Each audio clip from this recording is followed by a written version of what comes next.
Hi everyone, welcome back. Today we are going to continue answering your controversial recovery questions. If you missed out on the first video, please make sure you go and watch that because there were some amazing questions asked and just really important topics that we discussed, which I know people are sometimes reluctant to get into because they might be some controversial takes, but they are incredibly important conversations to have.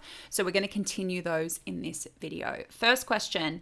How do you get rid of the label that you once had an eating disorder when this label that others see still follows you years down the track? The question goes on, but essentially the person is asking, once you're out the other side and recovered, or you're just in a place where you don't want to talk about it anymore, and people are still labeling you in this way and referring to you in this way and bringing it up, how do you move past that? And I completely understand this because I know that there's a lot of people in the advocacy space who talk about their lived experience, and it's super, super important. But I think sometimes it can give the impression that that's like a requirement or obligation within recovery, and it isn't. In fact, it's so important that we have people who move on and leave it behind entirely. I think that that's just as powerful a demonstration as advocating or being in the space. I personally accidentally ended up here. I love it. I love my work. But the only tether that I have to my eating disorder experience is the fact that it shows up in my work. That's it. In terms of my friends, my family, my personal life, my romantic life, whatever, it just outside of my work professionally, it just doesn't get a mention. I'm not seen in that way. I don't label myself in that way. It's not the first line of things that people know about me. So I totally understand that. And I do understand that, we can feel like we're obligated to continue carrying it or identifying with it. But it's important, if you don't feel that that's right for you, that you don't do that. But when it's in other people's hands and they're putting that label on us or still referring to us in that way and still viewing us through that context and, even discussing us or introducing us like through that context, I know that I've seen that happen. I've had it happen to me. It can be really, really disheartening. I can give you an example from my own experience. I once had somebody in my life who every single time we went out, and it was either with people we knew or people we didn't know, they would like make this big fuss of putting food in front of me and checking in that I'd eaten. And I was like 5 or 6 years recovered at this point. And I was just like, no, you're about 5 or 6 years too late for that one. Don't need that anymore. Wouldn't have needed it in the first place. Thanks. But they were clearly seeing me through that lens, and they would kind of introduce me to people through that lens. It was like the top 3, like identifiers that they had about me. And it really, really annoyed me. I found it quite like patronizing and strange, given they knew the full context of my recovery and the fact that like where I was in that process, which was out the other side. It was very strange. And I was just straight up and just made it very clear that that was really inappropriate. It was really unwelcome. It was really just not needed. And even if it were, it would still be inappropriate. So I think the answer here is boundaries, which is a huge part of recovery. I will say it until I'm blue in the face. Recovery is not just about the food or the body. Recovery is about learning how to manage our boundaries, learning how to get our needs met in a healthy way, because that's so much of what your eating disorder tries to do. We talked about that in the last video. Tries to communicate for you, tries to get your needs met in a roundabout maladaptive way.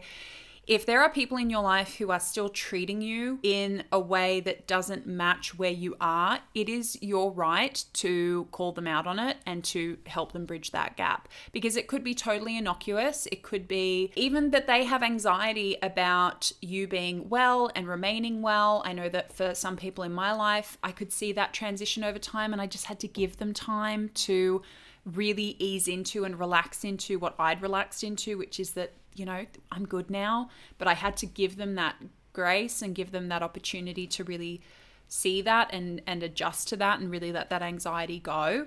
But if it's someone who is like the person I was talking about, who's just like acting in a way that just feels really invasive or unhelpful, or they're kind of like stuck they've got you stuck in a place in your life that you're not, it is totally okay to express that that's not helpful, that it is actually counterproductive, that a part of this is being able to move through to the next place in where you're going to be in your life, wherever that falls across your recovery. So a lot of it is just about expressing your boundaries, and expressing boundaries does not mean that people are going to adhere to them forever. Sometimes people need reminding. I think sometimes we think, if I express a boundary and then someone slips up, and they're genuinely slipping up, they're not being malicious and ignoring your boundaries on purpose, but they're just sort of habitually maybe slipping back into things that they're used to, we sometimes need to remind them, right? And then over time we can see that changing. So this is so much about boundaries and expressing your needs and getting your needs met, and holding people to that. If somebody continues to treat you in a way that you have expressed clear boundaries around in terms of that not being acceptable, then there needs to be a consequence. And the consequence is they just don't get to have as much access to you, or as much access to the more vulnerable parts of where you are in your life, right? If I wasn't a fan of a food or type of food in general before my eating disorder, should I have to try and include them in my recovery? Answer to that for me, yes. We don't really know how far back this stuff goes until we challenge everything, right? Like, I will have clients who swear up and down, no, Mia, that was never a problem for me. No, this all started on, they've almost got a date sometimes, like on this date in this year in high school, on this on this part of the lunar cycle is when it started. And then we start digging into the challenges, like the food challenges or the body image work or whatever, and we start to peel back and go, oh, actually this might go back further than we realize. My philosophy and our philosophy at Beyond Body is no rules left behind, no fears left behind, no rigidities left behind, nothing left behind. And if it's not a problem, then it's not a problem, right? Like, if you don't like a food, the biggest consequence is that it's just not going to be that enjoyable. Now, if that brings up a ton of anxiety and fear and chatter, that's not just lack of enjoyment. There's something deeper there, and you won't know unless you do it. There's a bunch of foods that I could have sworn I was fine with in recovery, but then I found out, yeah, you're fine with that food, but can you have more than your rules allow? No. Okay, well, that's a rule. So we've got to look at even like the specifics there around that food might be safe, but is it only safe when it's in a certain amount, or it's in a certain environment, or because you have it on a certain occasion? There's so many little bits that need to be dug up, and you're only going to know what's there if you actively challenge it. So preference, great. You'll just get closer to knowing with absolute confidence and certainty that that is a preference thing. You won't in 10 years' time go, wow, I wonder if this really is a preference thing because I never really challenged it.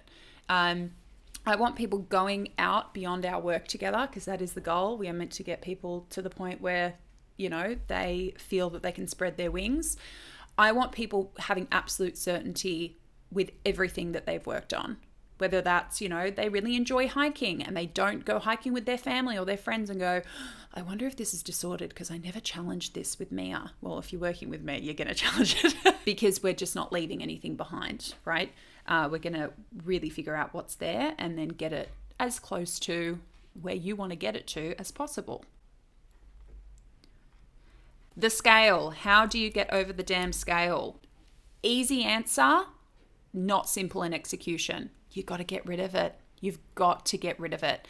This is one of those things that becomes a habitual thing. Yes, it's an eating disorder thing. Yes, it's a body monitoring thing. Yes, it's a fear of, certain outcomes thing, but it's also habitual. If you do something every day, not doing it one day is going to be uncomfortable. Not doing it for a week is going to be uncomfortable. Then it starts to get to a tipping point where it's not uncomfortable anymore.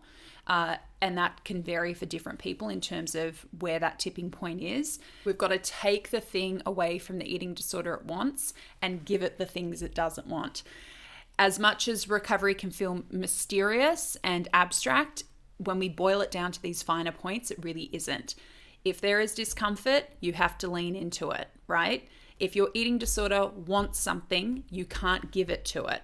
If it doesn't want something, then you have to give it that thing it doesn't want. They're the metrics. Like when I was going through recovery, I had a psychologist and she was phenomenal, but I didn't have anyone telling me how to set goals or talking me through goals or anything like that. The only guide I had, and it's why I became a coach, because I was in a sense my own coach, I had these metrics of how do I know I'm making progress? Well, because when something uncomfortable comes up, I do it. When my eating disorder is getting too comfy, I make it intentionally uncomfortable. They were my only metrics that I was making progress. So if the scale makes the eating disorder feel safe, comfortable, in a routine, like it's following rules, then you've got to get rid of it. Get it out of your vicinity, give it to somebody. If that feels like too much of a stretch to like chuck it in the trash, just get it out of your space. And when I've tried a couple of different approaches with clients, because some clients like me, I just cannot fathom going cold turkey. There's just no way. So we try to wean. Without a doubt, going cold turkey is always the best approach. Everyone who's wanted to wean has got to the point where they've gone, Mia, I just need to get this out of my house now. Like we just have to go cold turkey now, because it is, so it's kind of like somebody trying to abstain from alcohol and keeping alcohol in the house. It's just setting you up for failure. It's not putting enough points of intervention between you and the thing you're trying not to do. If you put a few layers between, like you go and buy some scales, but there's a hell of a lot more steps between where you are and that outcome than you just walking into the bathroom and stepping on the scales, right? So we have to break that connection with your eating disorder self, that it's available, that you need it. And then with enough time away from it, you can see how much that was dictating your mood, your day, how you felt about yourself, and that there's only 3 outcomes to stepping on that scale. 1, it goes down, eating disorder's thrilled and probably wants it to go down more. It stays the same, eating disorder is not necessarily panicked, but pretty motivated to get it down. And the 3rd is that it is distressed, panicked, and super motivated to get it down. So there is 0 healthy self-benefit to getting yourself on the scale and monitoring your weight. Now, you might be somebody who is being monitored. My belief is that the blind weighing approach is the best one, because if we want our clients to not be weight focused, why are we making them look at their weight every week? Would we want our clients in 10 years to be looking at their weight every week? No. And how much are they actually going to have to interact with their weight when they're recovered? I interact with my weight when I'm having surgery, when I am getting on a small plane, and when I'm going horse riding, and that does not happen that often. And more people are learning the agency that they can have in medical settings, that we don't need to be weighed as much as we may have been told. Somebody asked a question. I'm just going to summarize it because it gets into some detail. But they've been prescribed fasting, like intermittent fasting, for mental and physical illness, and finding that really contradicts recovery messaging and advice. 100%. I have looked into, for videos before that I didn't end up making, but I have looked into previously like intermittent fasting and how frequently it's recommended for all these different ailments, etc. And do you know what I found? That every single publication I looked at, every single bit of media I looked at, every single advocate for intermittent fasting, every one of them had a disclaimer that this protocol should not ever be used by somebody with an eating disorder history or any kind of disordered relationship with food, movement, body, etc. That would concern me. Now, I am not a doctor. I am not on your team. But just from that alone, in terms of the breadth of research I've personally done into people who are actually advocates and who are arguably positioned to benefit from people getting into intermittent fasting, even those people are like, oh, but not for you guys.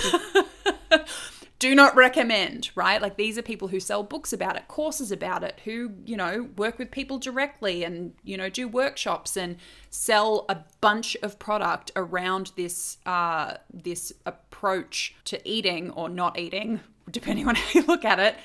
Even those people are like, wrong way, go back. Please don't do this. This is unsafe for that demographic. But that's just my view. That's just my opinion, to be clear. Thank you so much to everyone who sent in questions. We didn't get to even 10% of them, so we will do something like this again, because I think creating a space where people can ask questions that they otherwise feel reluctant to is really, really important.